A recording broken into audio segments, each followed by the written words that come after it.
శ్రీరామనవమి సందర్భంగా హైదరాబాద్ నగరంలో భక్తి శ్రద్ధలతో శోభాయాత్ర నిర్వహించనున్నారు.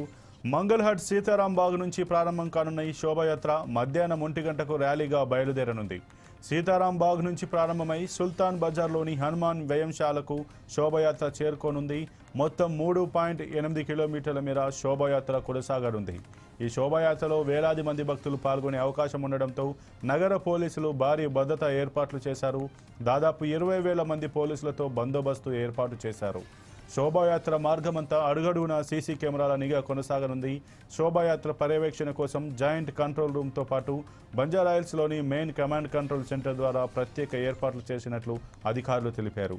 భద్రతలో భాగంగా rapid action force, CTR reserve, quick reaction team, city task force, she teams, Mufti crime party పోలీసులు శోభాయాత్రను మానిటర్ చేయనున్నారు.